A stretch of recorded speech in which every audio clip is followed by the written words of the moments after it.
Hi there, my name is Amanda Hill, and in this video we're going to take a look at some of the things you need to keep an eye on for your Amazon selling account. So quite often you go and do things and you think you're doing amazingly well.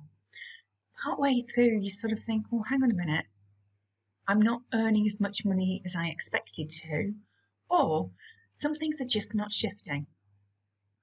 Well, there are a couple of reports that you can check to change how you do things. Now, some of them are absolutely imperative that you stay ahead of, like not having too much stock. Others you need to look at quite carefully and make a decision, and there's possibly a reason why they're showing as they are.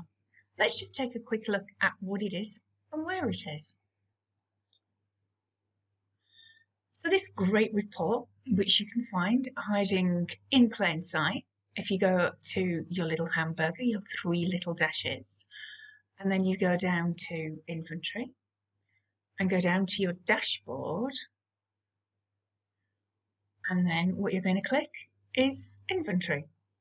Now you can look at the dashboard as well, but there's lots of different things that you need to stay on top of, and people do things in different ways. But we're going to look at inventory planning. So you've probably seen this Inventory Performance Index, IPI for short, and it hides up here. Now, if that drops below 400, then you're in trouble come Q4 because you won't be able to put stuff in. It's going to tell you things that you should restock, but it's also telling you excess units of something that you need to look at. Now, they're telling you the default is 90 days of supply. Personally, I think it should be 30, but that's down to you. Now, days in inventory is the number of days your inventory is expected to last across all your products. Now, I don't take too much notice of this. However, what I do want to look at is what I can do to make a difference to these figures.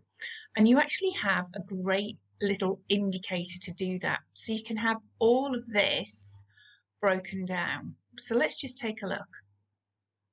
So what you're going to do is you're going to go to inventory and inventory performance, and you're going to go and have a look and see what your business is doing.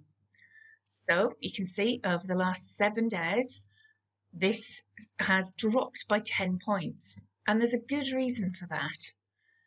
So it's this bottom one, the in-stock inventory, that is causing that drop. And the main reason for that is one of the things we have been testing on this account is merchant fulfilling it, but doing it so that we can sell more at less money per item. Now, you can't do that by doing it fulfilled by Amazon because you'll still be charged the extra fees. So what we've actually done is made a conscious decision to do merchant fulfilled more, and we've pulled it back, and we're doing quite well with it. I'm very pleased with the results so far. So we know exactly why this is here. And also, it's been an exceptionally busy month, as you would expect. So stranded inventory, nothing at all. The sell-through rate, now we could probably improve on this quite well by looking at what sells quicker and replenishing little and often across more lines rather than bulk putting things in. Now, part of this is down to the things actually being there that we expect to sell through the December, the break period between Christmas and New Year, and of course to kick off the new year when people won't be around. So that's part of the reason for that. Excess inventory, we can always do better. So we are going to go and take a look and see what has caused that. But overall, I'm happy with that. Hopefully you're happy with yours too. What you need to be mindful of are storage fees. So if you put too much stock in and it doesn't move as fast as you would like, you will see storage fees. Now, I think that figure there is quite acceptable for what we're doing. It's telling us it's 1% of what we're doing. Now, some of you might find that's exceptionally high. And if you have seasonal goods in there, think about it. If they're not going to start shifting until March or April, or even later in the year, and you're paying whatever your figure here is for the bulk of that stock to keep staying at Amazon, is that best use of your money? Or is it better for you to take the hit on the 60 something pence it is to pull it back per unit or per package and bundle and store it until you're in a better position and just put it on merchant fulfilled for the rest? Only you know what stock you have and your business. But if you can see here, it's going to tell me ways to improve my performance on what I can do. So it's going to tell me things that will help my business.